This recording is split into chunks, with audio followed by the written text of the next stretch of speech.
ষড়যন্ত্র, সেটা হচ্ছে ইলেকশনই হতে দেবে না, তবে দেবে।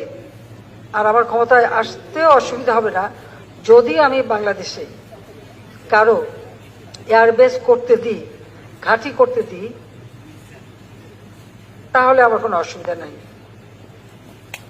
কোন এক সাদা চামড়ারই প্রস্তাব, ইস্তিমোর মতো বাংলাদেশেরও একটা অংশ নিয়ে, তারপরে চিটাগাং, মিয়ানমার, এখানে একটা খ্রিস্টান স্টেট বানাবে, বে অফ বেঙ্গলে একটা ঘাঁটি করবে। তার কারণ হচ্ছে যে বে অফ বেঙ্গল এবং ভারত মহাসাগর, এখানে প্রাচীনকাল থেকে ব্যবসা বাণিজ্য চলে।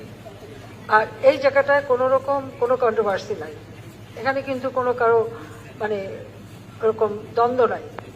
কারণ ভারত মহাসাগর এবং আমাদের বে অফ বেঙ্গল ভারত মহাসাগরের মধ্যেই একটা উপসাগর, এটা সারা প্রাচীন যুগ থেকে ব্যবহার করা হচ্ছে। এই জায়গাটার উপরে অনেকেরই নজর, তো সেটা আমি হতে দিচ্ছি না, এটাও আমার একটা অপরাধ। এখানে মানে এয়ারবেস করে কার উপর হামলা করবে যদি একটা দেশকে দেখানো হয়, কিন্তু সেটা তো না, আমি তো জানি আরো কোথায় যাবে। যে কারণে আমাদের কিছু সমস্যা সবসময় পড়তে হচ্ছে, হবে আমি জানি, কিন্তু আমি এটা পাত্তা দিই না। সোজা কথা, আমি একই জবাব দিচ্ছি, যে আমি জবাব দিচ্ছি স্পষ্ট যে আমি বঙ্গবন্ধু শেখ মুজিবের মেয়ে।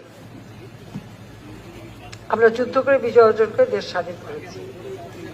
দেশের অংশ ভাড়া দিয়ে বা কারো হাতে তুলে দিয়ে আমি ক্ষমতায় যেতে চাই না, আমার ক্ষমতার দরকার নাই। যদি জনগণ চায় ক্ষমতা আসবো, নইলে আসবো না। এই কথাগুলি বললাম যে কথাগুলি সকলে জানা উচিত। দেশের মানুষ হচ্ছে আমার শক্তি, মানুষ যদি ঠিক থাকে আমরা আছি।